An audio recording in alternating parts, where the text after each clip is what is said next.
வணக்கம் மக்களே, நாம இந்த ஆரோக்கியமான பதிவில் பீர்க்கங்காயில் நிறைந்துள்ள மருத்துவன்மைகளை பற்றி நம்ம விளக்கமாக பார்க்க போகிறோம். பீர்க்கங்காயை வாரத்தில் ஒரு தடவையாவது சமைத்து நம்மளுடைய உணவுகளை சேர்த்துக்கொள்ளும் போது நம்மளுடைய உடலுக்கு பல்வேறு விதமான மருத்துவன்மைகள் கிடைக்குங்க.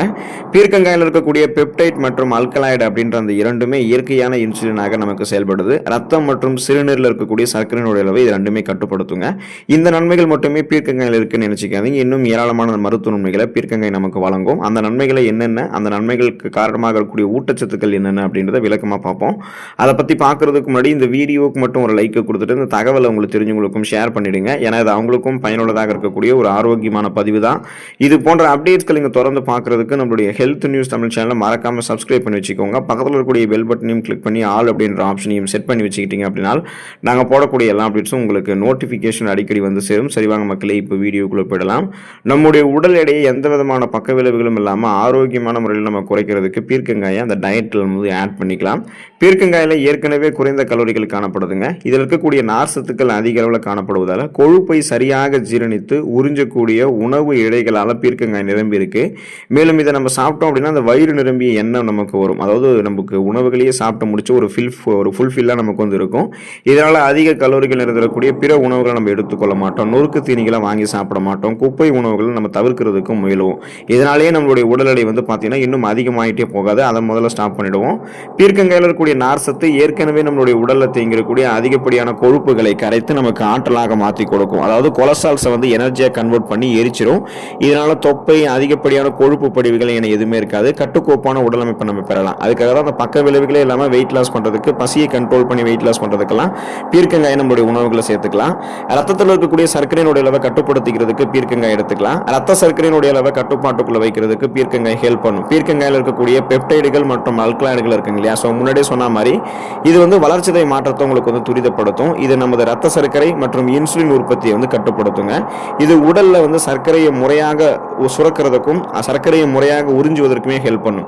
ஸோ அதனால இது வந்து பார்த்தீங்கன்னா லோ கிளைசமிக் இண்டெக்ஸும் கொண்டு இருக்கு, குறைந்த கிளைசமிக் குறியீடு கொண்டது. அதனால இது வந்து பிளட்ல இருக்கக்கூடிய சுகருடைய அளவு வந்து கண்ட்ரோல் பண்ணி நாளடைவில் அந்த சுகர் ப்ராப்ளத்திலிருந்து உங்களை விடுபட வச்சிருங்க. ஒருவேளை உங்களுக்கு வந்து சுகர் ப்ராப்ளம் இல்லை, இனிமேலும் சுகர் ப்ராப்ளம் இல்லாமல் நீங்க ஆரோக்கியமாக இருக்கணும் அப்படின்னாலுமே இப்போ இருந்தே வாரத்தில் ஒரு தடவை பீர்க்கங்காய் உங்களுடைய உணவுகளை சேர்த்துட்டு இருக்கீங்கன்னா சர்க்கரை நோயினுடைய அந்த தீவிரத்திலிருந்து நீங்க விடுபட்டுருவீங்க. சர்க்கரை நோயை உங்களுக்கு வந்து வராது, நீங்க ஆரோக்கியமாக இருக்கலாம்.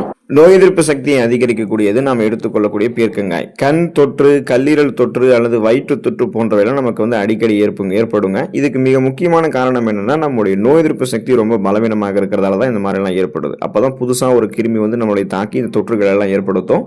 ஆனால் பீர்க்கங்காயில் இருக்கக்கூடிய தாதுக்கள் நமக்கு கிடைச்சது அப்படின்னா அந்த விட்டமின் சி, இரும்பு சத்து, மெக்னீசியம், தயாமின், ரிஃபோஃப்ளோவின் மற்றும் துத்தநாகம் போன்றவை நமக்கு கிடைக்கும் பொழுது நம்முடைய நோய் எதிர்ப்பு சக்தியை நம்ம வந்து அதிகரித்துக் கொள்ளலாம். ஸோ இம்யூன் பவரை இன்க்ரீஸ் பண்ணிக்கிட்டோம் அப்படின்னாலே இது வந்து பல்வேறு விதமான ஆன்டி இன்ஃப்ளமேட்டரி ப்ராப்பர்ட்டிஸ் நமக்கு வந்து கொடுக்கும். அலர்ச்சிக்கு எதிரான பண்புகள் நமக்கு வந்து கொடுக்கறதால அலர்ச்சியை குறைச்சி கொள்ளலாம். அதனால அந்த நாள்பட்ட தொற்றுக்கள் நமக்கு வந்து எதுவும் ஏற்படாது. நமக்கு இருக்கக்கூடிய சாதாரணமான நோய்களான இந்த சளி, காய்ச்சல், இருமல், தலைவலி இந்த மாதிரி பிரச்சனைகள் எல்லாமே நம்ம குணப்படுத்திக்கலாம். புதுசாக ஒரு நோய் கிருமி நம்மை தாக்கி புதுவிதமான ஒரு நோயை வந்து அட்டாக் பண்ணுது. சீசனெல்லாம் புதுசாக பாக்டீரியா, வைரஸால அட்டாக் ஆகக்கூடிய தொற்று நோய்கள், பூஞ்சை தொற்று நோய்கள் எதனால இருக்கு அப்படின்னா அந்த மாதிரி நோய்களுமே நம்மை தாக்காத அளவுக்கு நம்மளுடைய உடலை வந்து நோய் எதிர்ப்பு சக்தி திறன் வந்து பெற்று பலப்படுத்திக் கொள்வதற்கெல்லாம் தொடர்ந்து பீர்க்கங்காய் நம்ம எடுத்துக்கொள்ளலாம்.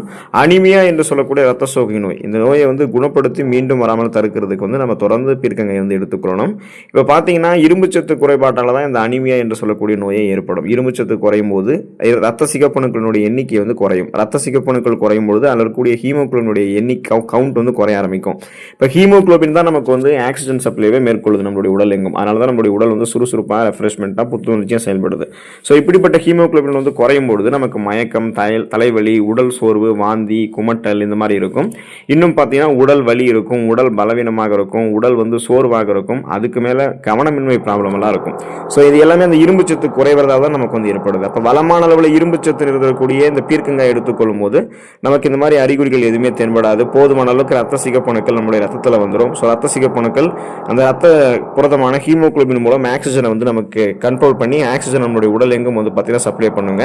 ஸோ அதுக்காக தான் வந்து பார்த்தீங்கன்னா நம்ம இந்த ரத்த அணுக்களை ஒருங்கிணைக்கிறதுக்கு இரும்புச்சத்து, விட்டமின் B6 எல்லாம் அவசியம். ஸோ இந்த இரும்புச்சத்து, விட்டமின் B6 சத்துக்கெல்லாம் பீர்க்கங்காயில் இருக்கிறதுல இதை நீங்கள் தொடர்ந்து எடுத்துக்கிட்டீங்கன்னா ரத்த சோகையை வந்து நீங்கள் கண்ட்ரோல் பண்ணிக்கலாம், மீண்டும் வராமல் தடுத்துக் கொள்ளலாம்.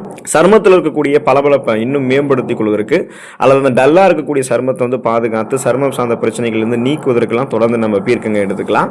சரும பிரச்சனைகள் பெரும்பாலும் வந்து குடல் ஆரோக்கியத்தோட தொடர்புடையதுன்னு நீங்கள் தெரிஞ்சுக்கோங்க. உங்களுடைய குடல்களில் எந்த அளவுக்கு அழுக்குகள் இருக்கோ அந்த அளவுக்கு அது வந்து உங்களுடைய ஃபேஸில் வந்து ரிஃப்ளெக்ட் ஆகி முகப்பொருட்கள் நிறைய வந்து பார்த்தீங்கன்னா சருமம் சார்ந்த தொற்றுகளை வந்து ஏற்படுத்தும். எனவே வாரத்திற்கு 2 முறையாவது பீர்க்கங்காய் உங்களுடைய உணவுகளை சேர்ப்பது உங்களுடைய சருமத்தை பளபளப்ப வைக்கும். சில வாரங்களுக்குள்ள உங்களுடைய அந்த சரும அழகு, குடல் ஆரோக்கியத்தில் மாற்றத்தை வந்து நீங்கள் பார்ப்பீங்க. இது ரெண்டுமே நடக்கும். எனவே பீர்க்கங்காயுடைய உணவுகளை நீங்கள் சமைத்தும் எடுத்துக்கலாம். முடிஞ்சால் பீர்க்கங்காய் சூப் வந்து குடிக்கலாம். நல்ல பலன் வந்து உடனே கிடைக்கும். இது அந்த குடல்கள் இருக்கக்கூடிய கழிவுகளை வெளியேற்றிடும். அதனால முகப்பொருட்கள், கண் கருவளையங்கள், கரும்புள்ளிகள், வயதான சுருங்கிய தோல் அமைப்பு இது மாதிரி உங்களுக்கு எதுவுமே இல்லாமல் இளமையான ஒரு சரும பளபளப்பு, இளமையான ஒரு சரும தோற்றத்தை பீர்க்கங்காய் உங்களுக்கு கொடுக்கும். ஸோ இந்த அளவுக்கு நீங்கள் பீர்க்கங்காய் எடுத்துக்கொண்டு நன்மைகள் பெறக்கூடிய வாய்ப்பை பெறுங்க. அடுத்த ஆரோக்கியமான பதிவில் மறக்காம சந்திப்போம். நன்றி மக்களே.